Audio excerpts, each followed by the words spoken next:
और welcome back everyone. बात करेंगे हिंडाल्को शेयर के बारे में। हिंडाल्को हमने क्या देखा, आज देखिए एक तेजी देखी। कितने परसेंट की तेजी? लगभग 1% के आसपास की तेजी। चलिए समझने का प्रयास करते हैं with the help of option chain. Simple आ जाते हैं एआई एडवांस ऑप्शन चेन पर। यहाँ पर क्या करते हैं, हम हिंडाल्को का एडवांस ऑप्शन चेन को ओपन करने का प्रयास करते हैं। ठीक है, चलिए समझ लेते हैं, ओपन करते हैं। अब देखिए क्या दिखाई दे रहा है, यहाँ पर डेटा आता है फिर समझ लेंगे। देखिए यहाँ ये दिखाई दे रहा है कि सपोर्ट अपने आप में बना हुआ है 850 पर, रेजिस्टेंस अपने आप में बना हुआ है 860 पर। रेजिस्टेंस स्लाइड सा बेरिश प्रेशर क्रिएट कर रहा है, सपोर्ट भी बेरिश प्रेशर क्रिएट करते हुए दिखाई दे रहा है।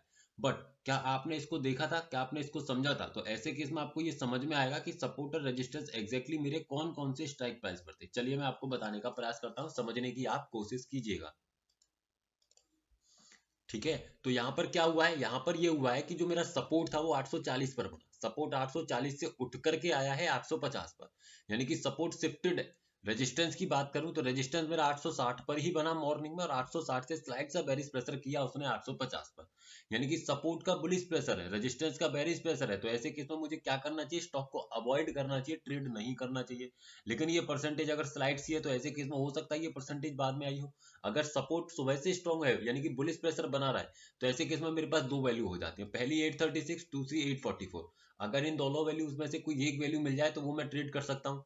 836 अपने आप में सेफ वैल्यू रहेगी, और 844 अपने आप में एक रिस्की वैल्यू कहलाएगी, है ना। तो सिंपल चार्ट पर आए और देखने की कोशिश करें तो स्टॉक 844 भी कभी नहीं जाता। तो ऐसे केस में मैं कोई भी ट्रेड स्टॉक में इनिशिएट नहीं कर पाता। सेल करना है तो कम से कम 862 का लेवल मुझे चाहिए, उससे पहले मैं सेल नहीं कर सकता।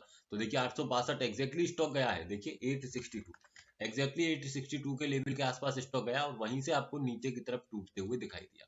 क्योंकि वो प्रेशर है, यानी कि मैक्सिमम जो जाएगा वो कहां तक जाएगा। अगर यही मेरे सपोर्ट का प्रेशर, रेजिस्टेंस का प्रेशर अगर नीचे की तरफ नहीं होता, तो स्टॉक के अंदर क्षमता थी कि वो 870 तक टूटे, सॉरी 870 तक ऊपर की तरफ जाए। लेकिन रेजिस्टेंस ने जैसे ही प्रेशर लगाया, तो ऐसे केस में स्टॉक क्या करेगा, यहीं रुकने का प्रयास करेगा 860 पर। तो आई होप आपको ये चीज समझ में आई होगी। वीडियो सिर्फ एजुकेशनल पर्पज है सर। अगर आप पोजिशनली, अगर मैं इसमें आपको बताऊं तो देखिए पोजिशनली स्टॉक में कुछ भी नहीं है, सपोर्ट काफी दूर बना हुआ है, रेजिस्टेंस अभी मुझे फिलहाल के लिए काफी ओटीएम में दिखाई दे रहा है।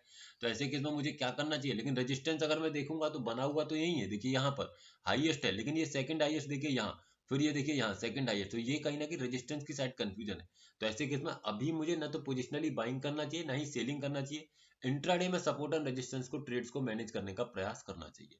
वीडियो सिर्फ एजुकेशनल पर्पज है, किसी भी तरीके की बाइंग सेलिंग होल्डिंग की सलाह नहीं दी जा रही है। अगर स्टॉक्स में आप इंट्राडे ट्रेडिंग करते हैं तो हमारे व्हाट्सएप चैनल को ज्वाइन कर सकते हैं, जिसका लिंक आपको नीचे डिस्क्रिप्शन में मिल जाएगा। Thank you.